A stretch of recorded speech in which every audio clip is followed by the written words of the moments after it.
Good day, friends, and welcome back to Conflicts of the Human Race. Today, I will tell you about the entire story of the Wars of the Three Kingdoms, 200 and 2280 CE. Now buckle up as we begin. The mighty Han Dynasty, which had ruled China for over 4 centuries, was crumbling under the weight of corruption, natural disasters, and peasant rebellions. By the late 2nd century CE, the Yellow Turban Rebellion had shattered imperial authority, leaving regional warlords to carve up the empire among themselves. 3 ambitious leaders emerged from this chaos. Cao Cao in the north, controlling the imperial capital and the young Han emperor. Liu Bei in the southwest, claiming legitimacy as a distant relative of the Han royal family. And Sun Quan in the prosperous Yangtze River Valley, commanding powerful naval forces. These 3 men would establish kingdoms that would wage war for 60 years, transforming Chinese military strategy, politics, and culture forever. Cao Cao, the brilliant and ruthless warlord of the north, had effectively become the power behind the Han throne by 196 CE. His strategic genius and pragmatic approach to governance allowed him to consolidate control over northern China, establishing his capital at Yi. Cao Cao modernized his military with professional soldiers, implemented meritocratic reforms, and used the Han emperor as a puppet to legitimize his rule. His forces were disciplined, well-supplied, and loyal to his vision of a unified China under his command. However, his ambitions faced fierce resistance from Liu Bei, who positioned himself as the defender of Han legitimacy, and Sun Quan, whose family had built a maritime empire in the south. The stage was set for an epic confrontation as Cao Cao prepared to march south with over 200,000 troops, believing that superior numbers would crush his rivals and restore imperial unity under his banner. In the southwest, Liu Bei cultivated his image as the righteous claimant to the Han throne, gathering talented advisors and fierce warriors to his cause. His most trusted companions were Guan Yu, a legendary warrior whose loyalty became the stuff of legend, and Zhang Fei, a fierce fighter whose courage in battle was unmatched. Liu Bei's greatest asset, however, was Zhu Liang, a brilliant strategist whose tactical genius would prove crucial in the coming conflicts. Operating from a weaker economic base than his rivals, Liu Bei relied on moral authority, strategic alliances, and the loyalty of those who believed in his cause. His forces were smaller but highly motivated, viewing themselves as the last defenders of legitimate Han rule against Cao Cao's usurpation. Liu Bei's kingdom of Shu, though geographically isolated in the mountains of Sichuan, would become a fortress of resistance that would endure for decades against overwhelming odds. Sun Quan inherited a maritime empire built by his father Sun Jian and expanded by his brother Sun Si in the fertile Yangtze River Valley. The Kingdom of Wu controlled China's most prosperous agricultural regions and dominated river commerce through superior naval technology. Sun Quan's forces excelled in amphibious warfare, using their knowledge of local waterways to outmaneuver larger armies. His generals, including the brilliant tactician Zhou Yu, developed innovative military techniques that combined traditional Chinese warfare with naval supremacy. The wealth of Wu's territories allowed Sun Quan to maintain professional armies while investing in advanced shipbuilding and fortification construction. Unlike his rivals, Sun Quan was content to consolidate power in the south rather than immediately challenging for overall imperial control. This defensive strategy would prove crucial as the 3 kingdoms maneuvered for advantage in the early years of their rivalry, with Wu's naval power providing a decisive edge in riverine combat. The first major confrontation came in 208 CE at the Battle of Red Cliffs, where Cao Cao's overwhelming numerical advantage would be tested against the combined forces of Liu Bei and Sun Quan. Recognizing that neither could defeat Cao Cao's massive army alone, Liu Bei's strategist Zhu Liang negotiated a temporary alliance with Sun Quan's Kingdom of Wu. The combined southern forces, though vastly outnumbered, possessed superior knowledge of the Yangtze River's treacherous currents and seasonal weather patterns. Zhou Yu, Wu's brilliant naval commander, devised an audacious plan to exploit Cao Cao's inexperience with riverine warfare.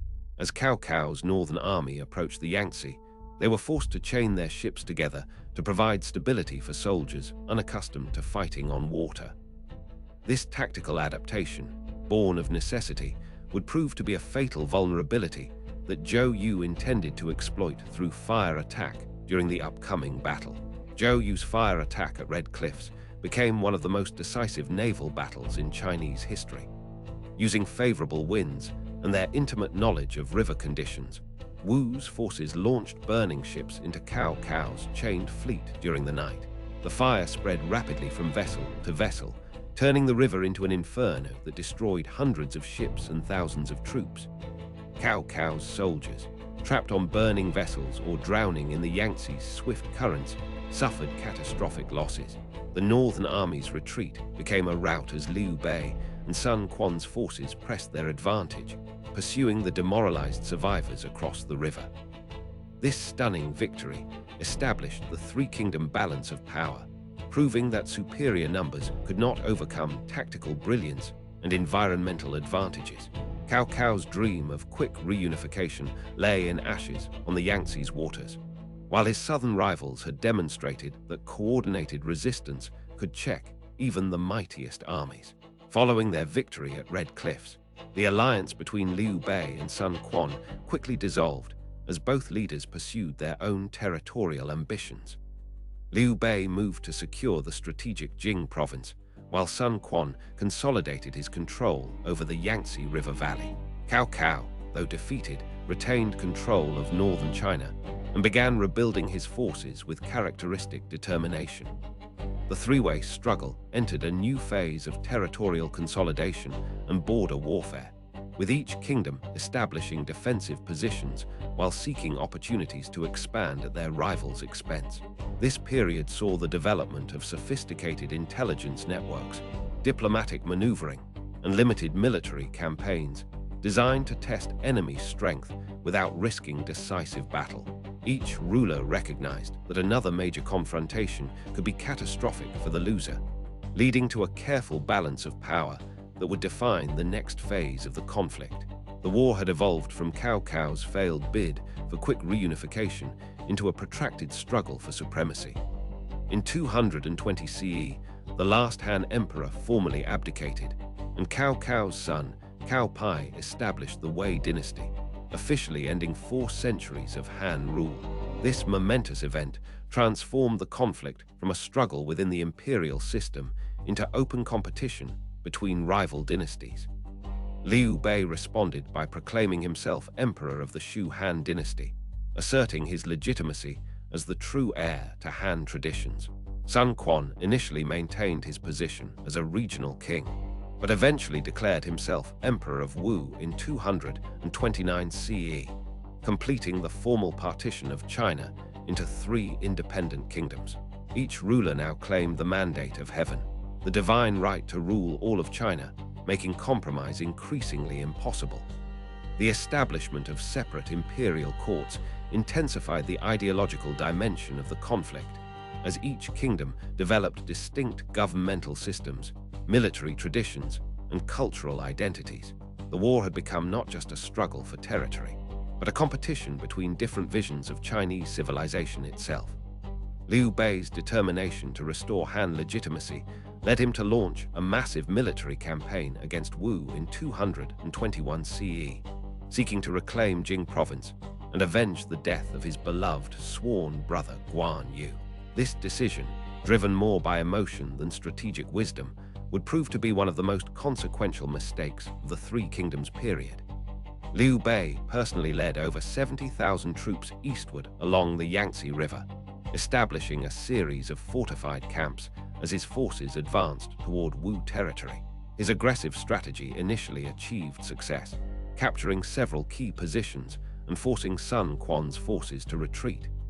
However, Liu Bei's extended supply lines and the difficult terrain of the Yangtze gorges created vulnerabilities that Wu's commanders began to exploit. The campaign stretched through the hot summer months of 222 CE, with neither side able to achieve decisive victory despite numerous skirmishes and sieges. Liu Bei's aging army, far from their mountain strongholds, became increasingly vulnerable to the tactical innovations of Wu's younger generals. The Battle of Xiaoting in 222 CE marked the climax of Liu Bei's ill-fated campaign against Wu. The young Wu general Lu Xun, demonstrating tactical brilliance that rivaled the legendary strategists of earlier generations, allowed Liu Bei to advance deep into Wu territory before springing his trap. Using fire attack tactics similar to those employed at Red Cliffs, Lu Xun coordinated simultaneous assaults on Liu Bei's extended chain of camps during the height of summer. The dry conditions and wooden fortifications created perfect conditions for devastating fires that spread rapidly from camp to camp. Liu Bei's forces, caught between burning fortifications and Wu's converging armies, suffered catastrophic losses as their carefully planned positions became death traps. The elderly emperor barely escaped with his life, retreating to the fortress city of Beidecheng with only a fraction of his once mighty army. This decisive defeat permanently weakened Shu's military capabilities and marked the beginning of the kingdom's long decline toward eventual conquest. Liu Bei's death in 223 CE, shortly after his devastating defeat at Xiaoting, left the kingdom of Shu under the regency of Zhuge Liang, who governed in the name of Liu Bei's young son Liu Shan. The brilliant strategist faced the enormous challenge of rebuilding Shu's shattered military while maintaining independence against the larger and more prosperous kingdoms of Wei and Wu. Zhuge Liang implemented comprehensive domestic reforms, improving agricultural production, strengthening border defenses, and developing new military technologies, including improved crossbows and siege engines. His diplomatic skills proved equally valuable, as he successfully negotiated a renewed alliance with Wu against their common enemy Wei. Despite Shu's weakened position, Zhuge Liang refused to abandon Liu Bei's dream of Han restoration, believing that aggressive military action was necessary to prevent Wei from consolidating overwhelming superiority.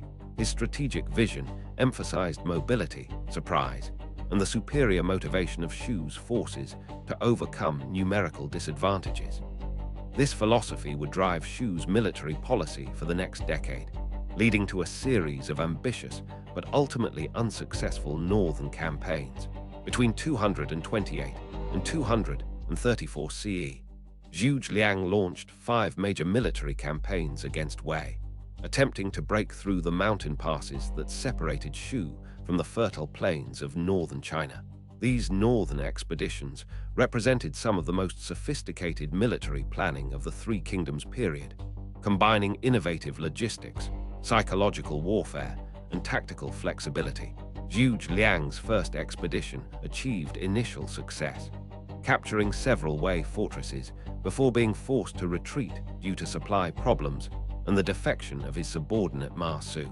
Subsequent campaigns saw increasingly desperate attempts to achieve breakthrough victory, with Zhuge Liang personally leading smaller, more mobile forces in efforts to outmaneuver Wei's superior numbers. Each expedition pushed Shu's limited resources to the breaking point, requiring careful coordination of agricultural production, military recruitment, and diplomatic relations with Wu. Despite tactical victories and the capture of important strategic positions, none of the expeditions achieved the decisive breakthrough that would have justified their enormous cost in men and material. The death of Zhuge Liang during his 5th northern expedition in 234 CE marked the effective end of Shu's offensive capabilities and dreams of Han restoration. His carefully planned retreat, executed even after his death through pre-written orders, became legendary for its tactical sophistication and demonstrated his strategic genius even from beyond the grave. With their greatest leader gone, Shu's forces retreated to their mountain strongholds and adopted a purely defensive strategy, lacking both the resources and leadership necessary for further major campaigns. Wei's generals, particularly Sima Yi, who had served as Zhuge Liang's primary opponent, recognized that Shu was no longer a serious offensive threat and could be contained through border fortifications and occasional raids. The balance of power shifted decisively in Wei's favor, though the natural defenses of Sichuan province meant that conquering Shu would still require a major military effort. Wu's position became increasingly precarious, as Wei could now concentrate more resources on southern expansion, leading to intensified conflict along the Yangtze River frontier. Following Zhu Liang's death, the Kingdom of Wei entered a period of internal political struggle as the Sima family gradually usurped power from the Cao Dynasty. Sima Yi, the brilliant general who had successfully contained Zhu Liang's northern expeditions, eliminated rival court factions and positioned his family as the true power behind Wei's throne. His sons Sima Shi and Sima Zhao continued this process, systematically removing obstacles to their family's dominance while maintaining the pretense of loyalty to the Wei emperors. This internal transformation coincided with renewed military pressure against both Shu and Wu, as the Sima family sought to legitimize their power through successful conquest campaigns. Their strategy emphasized careful preparation, overwhelming force, and the exploitation of their enemies' internal weaknesses, rather than the quick, decisive battles favored by earlier generations. By the 250s CE, it had become clear that Wei possessed the resources and leadership necessary to achieve the reunification that had eluded Cao Cao and his immediate successors, though the process would require years of patient military and diplomatic maneuvering. The Kingdom of Wu, under Sun Quan's long reign, had developed into a distinctive maritime civilization that controlled China's southern rivers and coastal regions through superior naval technology and commercial networks. Wu's prosperity depended on agricultural surplus from the Yangtze River Valley, trade revenues from river commerce, and tribute from southeastern tribal peoples who had been incorporated into their expanding kingdom. However, Wu's military effectiveness declined following Sun Quan's death in 252 CE, as succession disputes and factional conflicts weakened central authority. The kingdom's defensive strategy relied heavily on river barriers and fortified cities, but these advantages became less decisive as Wei developed improved siege techniques and amphibious assault capabilities. Wu's generals, trained primarily in naval warfare and riverine tactics, proved less adaptable to the changing military requirements of defending against Wei's increasingly sophisticated land-based armies. Despite their kingdom's continued prosperity, Wu's leadership recognized that their long-term survival depended on maintaining their alliance with Shu, while hoping that Wei's internal political struggles would prevent coordinated conquest campaigns. Sima Zhao's systematic campaign against Shu began in 263 CE with a carefully coordinated three-pronged invasion that exploited Shu's weakened defenses and internal political divisions. The Wei armies, numbering over 180,000 troops, advanced simultaneously through multiple mountain passes, while Shu could muster fewer than 100,000 defenders spread across extensive frontier fortifications. The key breakthrough came when Wei General Deng Ai led 30,000 troops through the supposedly impassable Yinping Trail, emerging behind Shu's main defensive lines and threatening the capital at Chengdu directly. This brilliant flanking maneuver bypassed Shu's strongest fortifications and caught the defending armies out of position, unable to coordinate effective resistance.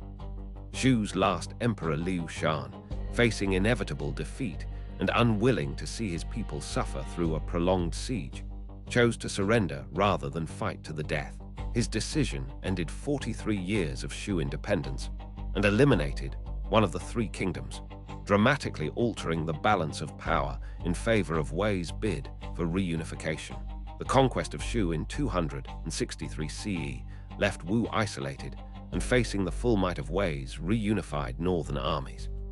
Emperor Sun Hao, who had assumed Wu's throne in 264 CE, proved to be a weak and tyrannical ruler whose domestic policies alienated his subjects and weakened his kingdom's ability to resist external pressure. Wu's military commanders, recognizing their hopeless strategic position, began to consider surrender as Wei armies massed along the Yangtze River frontier. Sima Yan, who had officially established the Jin dynasty in 266 CE, after deposing the last Wei emperor, spent over a decade preparing for the final conquest campaign that would reunify China under his rule. His strategy emphasized overwhelming force, diplomatic subversion of Wu's commanders, and careful preparation of river-crossing capabilities that would neutralize Wu's traditional naval advantages. The final campaign was delayed by Jin's need to consolidate control over former Shu territories and suppress several rebellion attempts. But by 279 CE, all preparations were complete for the decisive assault that would end the Three Kingdoms period. The final conquest of Wu in 279–280 CE proceeded with devastating efficiency, as Jin's massive armies crossed the Yangtze River at multiple points, overwhelming Wu's defensive positions through superior numbers and coordination. The campaign lasted only 6 months, with Wu's resistance collapsing rapidly as key commanders surrendered their forces rather than face hopeless battles. Emperor Sun Hao's authority disintegrated as his own generals opened city gates to Jin armies, preferring negotiated surrender to destructive sieges. The fall of Wu's capital at Jian'ai in March 280 CE marked the official end of the Three Kingdoms period and the reunification of China under Jin rule. Sima Yan's victory represented the culmination of 60 years of warfare, bringing political unity to a land that had been divided since the collapse of the Han Dynasty. The conquest was remarkably swift compared to the decades-long struggles that had characterized earlier phases of the conflict, demonstrating how completely the balance of power had shifted in favor of the Northern Kingdom and its systematic approach to military expansion. The reunification of China in 280 CE under the Jin dynasty marked the end of one of the most culturally influential periods in Chinese history. Though the political unity achieved by Sima Yan would prove fragile and short-lived, the Three Kingdoms period had transformed Chinese military science, governmental administration, and cultural expression through 6 decades of innovation, driven by existential competition between rival states. Literary works, historical chronicles, and artistic traditions developed during this era would influence Chinese civilization for centuries, with figures like Zhu Liang, Guan Yu, and Cao Cao becoming legendary symbols of wisdom, loyalty, and ambition. The period's military innovations, including improved cavalry tactics, siege warfare techniques, and naval technologies, established patterns that would define Chinese warfare for generations. However, the enormous human and economic costs of constant warfare had exhausted the Chinese population, creating conditions for future instability that would lead to even greater political fragmentation in subsequent centuries. The Jin dynasty's victory represented not just military conquest, but the temporary resolution of fundamental questions about Chinese political organization and imperial legitimacy. The legacy of the Wars of the Three Kingdoms extends far beyond their immediate political consequences, shaping Chinese cultural identity through literature, philosophy, and popular memory for over 17 centuries. The period's emphasis on personal loyalty, strategic brilliance, and heroic sacrifice became foundational elements of Chinese historical consciousness, immortalized in works like the Romance of the Three Kingdoms novel. Military strategies developed during these conflicts influenced warfare throughout East Asia, while governmental innovations pioneered by the Three Kingdoms provided models for future dynasties.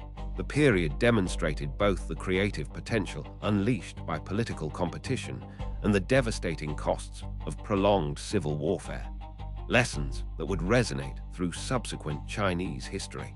Archaeological discoveries continue to reveal new details about daily life, military technology, and economic systems during this transformative era, confirming the period's reputation as one of the most dynamic and innovative in Chinese civilization. The Three Kingdoms period remains a defining moment when China's political fragmentation paradoxically produced some of its greatest cultural achievements and most enduring historical legends. If you liked today's story, make sure to check out our other videos on our channel. Have a nice day.